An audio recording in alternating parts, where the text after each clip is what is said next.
Some bands spent years building a sound that felt untouchable. And then, in a matter of minutes, one wrong turn changed everything. Here are 15 bands of the 60s and 70s ruined by one terrible song. Number 15. Hot Dog by Led Zeppelin. By 1979, Led Zeppelin had spent a decade rewriting the rules of rock. They were responsible for some of the most powerful, atmospheric, and technically demanding music the genre had ever produced. From the crushing weight of Whole Lotta Love, to the folk delicacy of Bron Ye-Ar Stomp, to the sprawling epic Kashmir. They were a band that could do almost anything and make it sound like them. Then came In Through the Outdoor, and buried inside, it was Hot Dog, a tongue-in-cheek rockabilly pastiche that sounded more like a bar band playing for laughs than one of the heaviest groups in rock history. Robert Plant sang it with gusto, but the whole thing landed like a novelty number. Critics who had long held the band in near reverence didn't know what to make of it. Longtime fans felt the ground shift. The album itself was an outlier, keyboard heavy, polished in a way that felt odd on a Zeppelin record, and Hot Dog was its most jarring moment. The song wasn't enough to fully damage the band's legacy. Nothing short of Dynamite could have done that, but it sat awkwardly in their catalog like a joke that nobody quite understood how to respond to. John Bonham died the following year, and Zeppelin disbanded. They never released another studio album. Hot Dog wasn't the reason, but it remains one of the most puzzling chapters in their otherwise extraordinary story.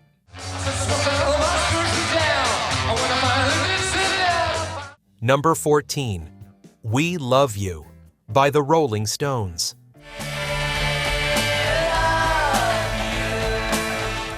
The Rolling Stones had been the bad boys of British rock since 1962. Raw, dangerous, and impossible to ignore. Then 1967 arrived, and the whole band seemed to lose its footing. In the wake of drug busts, court appearances, and the cultural tidal wave of Sgt. Pepper's Lonely Hearts Club Band, the Stones released We Love You as a non-album single, a psychedelic swirl that critics immediately heard as the Stones trying to sound like the Beatles. John Lennon and Paul McCartney were credited as backing vocalists on the track, which only deepened that impression.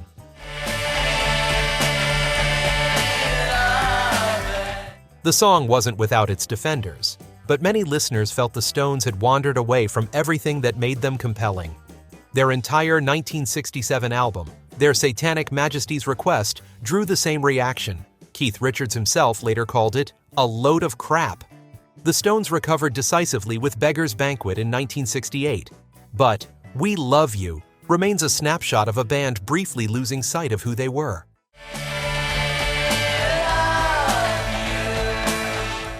Number 13. Shakedown Street by Grateful Dead.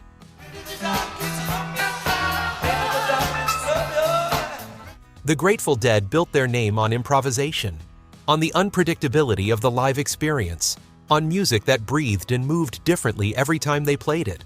From their earliest San Francisco shows in the mid-1960s, through their long residencies at venues across the country, they cultivated a relationship with their audience that was unlike anything else in rock. Their fans, the Deadheads, followed them from city to city, trading recordings, showing up in parking lots, building a community around the music. So when 1978's Shakedown Street album arrived, polished, disco-influenced, and smoothed out to a commercial sheen, the reaction among that following was one of genuine confusion. The title track was the most obvious symbol of the shift. It had a groove, but it was a studied, deliberate kind of groove, a far cry from the loose, living quality of their best work.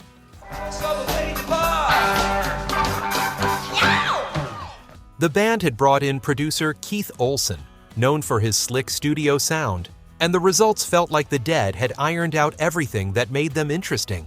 Bassist Phil Lesh later acknowledged in interviews that the album represented a creative misstep the band needed to move past. It didn't end their career.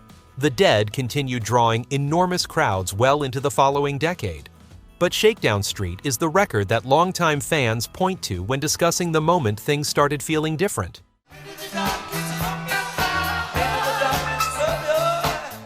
Number 12.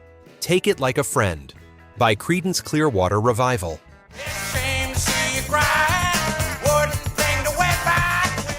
Between 1969 and 1971, Creedence Clearwater Revival put out 5 consecutive top 10 albums and 14 straight top 10 singles. By any measure, they were one of the most consistently successful bands in America. John Fogerty wrote the songs, sang the songs, and shaped the sound, and it showed. Then, in early 1972, guitarist Tom Fogerty left the band after years of tension over how little creative say anyone other than John had. In a bid to keep things together, John agreed to share songwriting duties on their next album, Mardi Gras, allowing drummer Doug Clifford and bassist Stu Cook to write and sing their own tracks.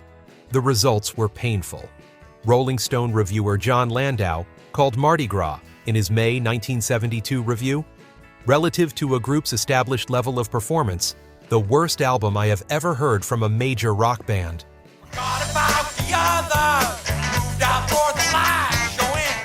The non-Fogerty tracks, songs like Take It Like a Friend and Tearin' Up the Country, exposed, in real time, exactly how much of what made Creedence work came from one person. John himself later refused to count Mardi Gras as part of the band's discography, telling Rolling Stone in 1976, "I figured that Creedence made 6 albums. Mardi Gras I wouldn't even count, and neither would anybody else." The band disbanded on October 16, 1972. Less than 6 months after the album's release, they never formally reunited.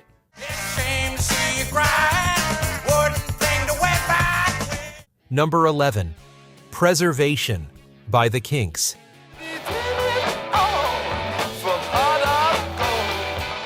The Kinks spent the late 1960s producing some of the most inventive and distinctly English music the decade had to offer.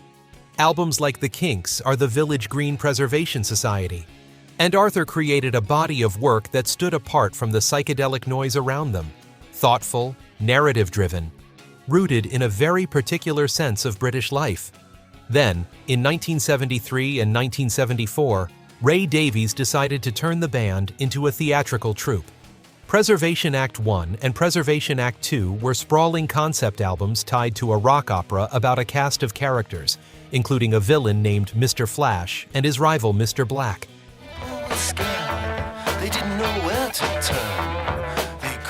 The band's lineup was expanded with a horn section and backing singers.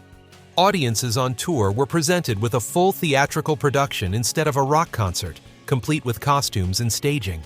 Neither album sold. Preservation Act 1 peaked at number 177 on the Billboard 200. Act 2 reached number 114. Critics were largely baffled by the project's scale and ambiguity. Hardcore Kinks fans, according to the band's own Wikipedia entry, were widely alienated. Davies himself later acknowledged that his personal turmoil during this period, including the breakdown of his marriage in 1973 and a collapse on stage that followed, had left its mark on everything the band released. The Kinks would not recover commercially for several years, eventually rebuilding their audience by the late 1970s with harder-edged material. But the Preservation era cost them dearly.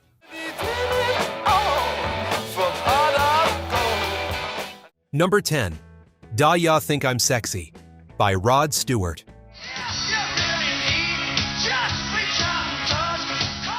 Rod Stewart arrived in the early 1970s as one of the most credible voices in British rock. His work with The Faces and his early solo albums, gritty, emotionally direct, built on blues and folk, earned him a reputation as a songwriter. Albums like Every Picture Tells a Story and Gasoline Alley drew comparisons to the best work coming out of Britain at the time. He had a voice that sounded lived in, and he knew how to use it on material that deserved it. Then, in late 1978, he released Da Ya Think I'm Sexy, a full-throated dive into disco, complete with a 4-on-the-floor beat, swirling strings, and a title that made many longtime fans genuinely uneasy. It reached number 1 on the Billboard Hot 100 in February 1979 and sold more than 2 million copies in the United States alone.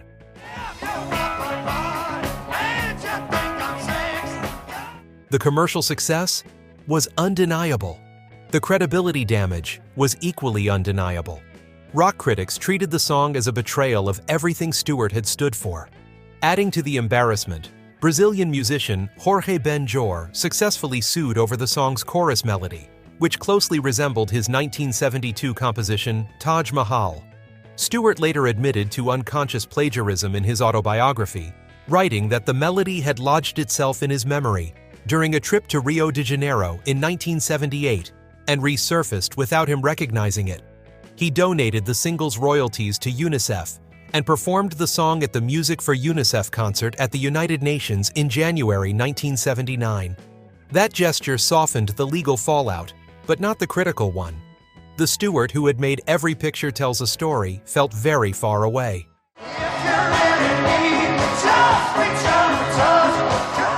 Number 9. Isn't Life Strange? By the Moody Blues.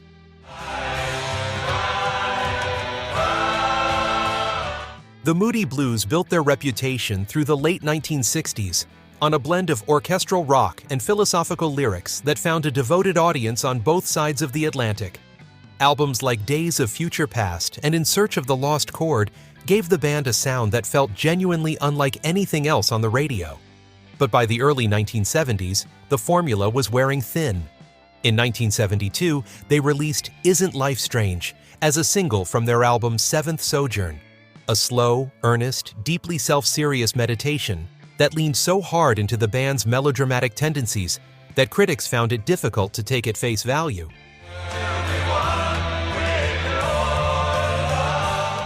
The song stretched past 5.5 minutes and arrived with a gravity that many reviewers felt was wildly disproportionate to its content. It reached number 13 in the UK, but the critical reaction was pointed. NME and other British music papers treated it as evidence that the band had become a parody of themselves, all sweeping strings and cosmic yearning with nothing new underneath. After Seventh Sojourn, the Moody Blues went on an extended hiatus that lasted nearly 5 years, disbanding without formally announcing it. When they returned in 1978 with Octave, the landscape had changed completely around them. Isn't Life Strange stands as a marker of the moment when the band's most earnest instincts ran out ahead of any real inspiration to carry them.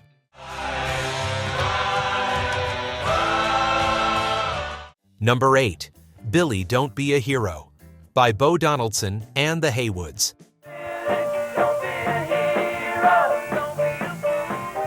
Bo Donaldson and the Haywoods were a Cincinnati pop group who hit the top of the Billboard Hot 100 in 1974 with Billy Don't Be a Hero, an anti-war ballad originally recorded by British act Paper Lace.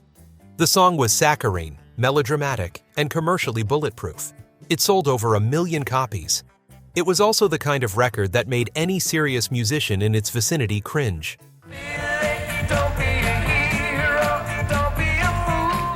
Donaldson and the Haywoods had released earlier material that showed some genuine pop sensibility, but Billy Don't Be a Hero defined them permanently as a novelty act, playing to the lowest common denominator of sentiment. They never matched that commercial moment again, and the song followed them in a way that made it nearly impossible to be taken seriously. It became a shorthand for the worst of early 1970s soft pop, the kind of music that the emerging punk movement was reacting against 6 years before punk even had a name.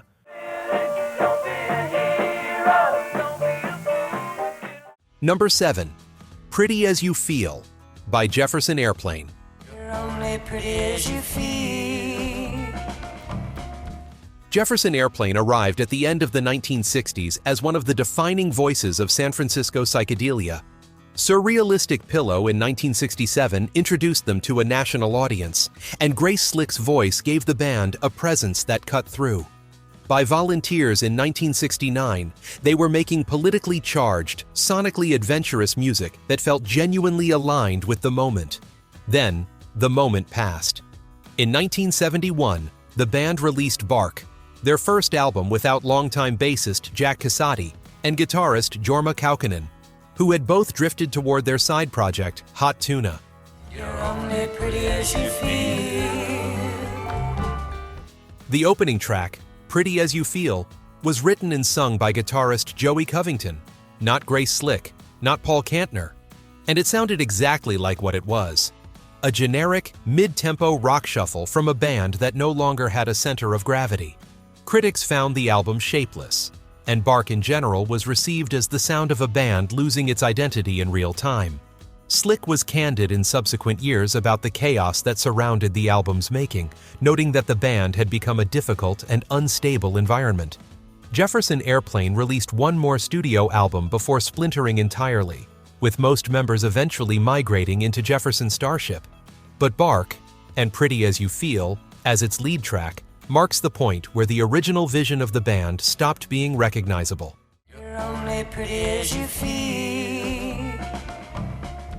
Number 6. Obla Di, Obla Da by the Beatles.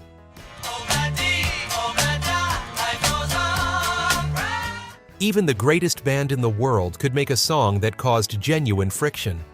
Obla Di, Obla Da was recorded during the notoriously difficult sessions that produced the White Album in 1968, and it nearly broke the band apart before the tape was even rolling. John Lennon reportedly despised the song, storming out of multiple recording sessions in frustration over Paul McCartney's insistence on perfecting it, take after take, hour after hour, until the other members had run out of patience entirely. On one occasion, Lennon came back to the studio after an absence, sat down at the piano, and hammered out the song's intro at nearly double the normal tempo as an act of deliberate spite. That is the version that ended up on the record. The song itself went on to become one of the best-selling singles of 1969 in several countries, when covered by Marmalade, who took it to number 1 in the UK. It has been covered by dozens of artists since. But inside the Beatles themselves, it was a wound that didn't close quickly. The tensions generated by those recording sessions were real and lasting, and Obla Di, Obla Da became the symbol of everything pulling the band apart. The clash between McCartney's melodic optimism and Lennon's impatience with anything he considered lightweight or trivial. Lennon later referred to it as one of Paul's granny songs. That description, more than any review, tells you everything about where the two men stood by 1968.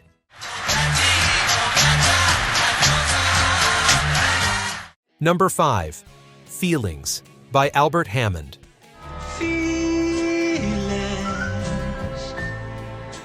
Albert Hammond was a Spanish-British songwriter who had a significant hit in 1972 with It Never Rains in Southern California, a genuinely well-crafted piece of early 1970s pop. Then, in 1974, he released Feelings, a slow, soft ballad built on a dramatic chord progression and an emotive vocal delivery that critics almost universally found excessive. The song became one of the most covered tracks of the 1970s, recorded by artists ranging from Julio Iglesias to Nina Simone. But its ubiquity was not a mark of quality. It was a mark of how deeply it lodged itself into a certain kind of easy-listening programming. For Hammond, it completely overshadowed his better work and attached his name permanently to a style of music that became synonymous with the worst excesses of 1970s soft pop. Every time someone made a joke about saccharine 1970s ballads, Feelings was in the room.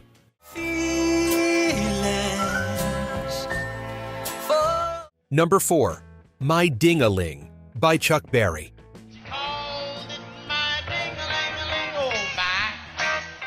Chuck Berry is one of the founding fathers of rock and roll. His guitar playing, his showmanship, and his songwriting shaped the entire language of the genre. He influenced the Beatles, the Rolling Stones, and virtually every rock guitarist who came after him. Songs like Johnny B. Good, Roll Over Beethoven, and Maybelline did not just define a sound, they helped invent a culture. He was elected to the Rock and Roll Hall of Fame in its inaugural class in 1986. And then, in 1972, after more than a decade without a #1 hit in the United States or the United Kingdom, he finally got one, with My Ding-A-Ling, a double entendre novelty song about a toy bell, originally written by Dave Bartholomew in 1952. Berry had been performing the song live for years before recording it, and the live version from the Lanchester Arts Festival in Coventry, England, was the one released as a single. It reached #1 on both sides of the Atlantic. The crowd laughed along. Critics did not.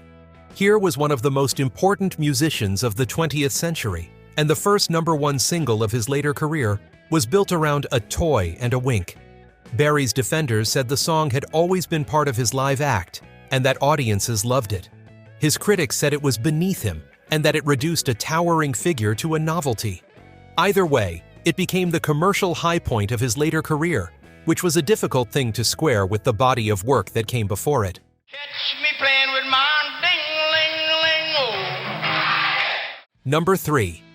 In the Year 2525 by Zager and Evans. In the year 35, ain't gonna need... Denny Zager and Rick Evans were a Nebraska folk duo who recorded In the Year 2525, Exordium and Terminus, in 1969. The song, which projected a bleak vision of humanity's technological future across a series of future centuries, reached number 1 on the Billboard Hot 100 in July 1969, and stayed there for 6 consecutive weeks, one of the longer chart runs of that year. It also went to number 1 in the UK, and then the duo essentially disappeared. They had no follow-up that connected with audiences, no second act, no continued presence in pop culture. In the Year 2525 consumed them entirely. The song itself divided listeners sharply. Some found its dystopian premise genuinely unsettling, while many others heard it as overwrought, preachy, and musically thin. The irony is that the very totality of its success is what ended them. There was no way to follow a number 1 record about the extinction of human civilization. Zager and Evans tried and failed, and the music press filed them away as a one-hit curiosity. In the year 45, ain't gonna need... Number 2. Horse with No Name by America. See, I've been to the desert on a horse with no name. America was a British-American trio, Dewey Bunnell, Jerry Beckley, and Dan Peake, who came together in London in 1970, all of them sons of U.S. Air Force personnel stationed in England. Their debut single, A Horse with No Name, was recorded in 1971 and released in the UK late that year, arriving in the United States in early 1972, where it knocked Neil Young's Heart of Gold off the top of the Billboard Hot 100. The irony was immediate and obvious. Here was a song that sounded so much like Neil Young in its vocal delivery that radio listeners genuinely mistook it for him, and it displaced his record in the process. Young himself was aware of the comparison. Critics pointed it out relentlessly. The song also attracted attention for an internal contradiction in its lyrics. The narrator describes being in the desert where there is no rain, then in a later verse describes putting his hand in the ground and feeling the rain. These small inconsistencies became a kind of shorthand for the song's critics, who felt it was derivative on every level, musically, vocally, and lyrically. Despite continued chart success through the 1970s, with hits like Ventura Highway and Sister Golden Hair, America was never entirely able to shake the impression that A Horse with No Name had created, that they were a band built on borrowing rather than originating. It was a ceiling they could never quite push through. I've been to the desert on a horse with no name. It felt good to be... Number 1. Timothy by the Buoys.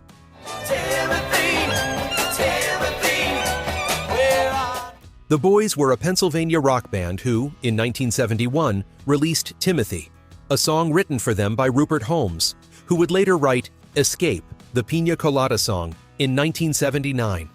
On the surface, Timothy was a straightforward story song about 3 men trapped in a mine collapse, 2 of whom survive. The third, Timothy, is never accounted for. The implication, left unspoken but unmistakable, was that the 2 survivors had eaten him. Holmes has said in interviews that he wrote the song specifically to get it banned, calculating that a ban would generate the kind of attention money couldn't buy. He was right. Radio stations across the United States pulled the record from rotation as soon as the subject matter became apparent. Several stations played it initially without grasping what it was about, then yanked it once listeners wrote in. In some markets, the ban was total. Despite all of that, or because of it, Timothy climbed to number 17 on the Billboard Hot 100 in 1971. The Buoys had a moment of infamy rather than fame. Every interview, every piece of coverage, every mention in the press circled back to the cannibalism angle. Nobody was asking about the band's musicianship, their influences, or where they were headed. They had one story, and that was the story. Follow-up singles disappeared without a trace, and the band faded out of public view over the following years. Timothy remained their sole cultural footprint, a permanent marker on one of rock's most unusual chart entries, remembered today more as a curiosity than a song.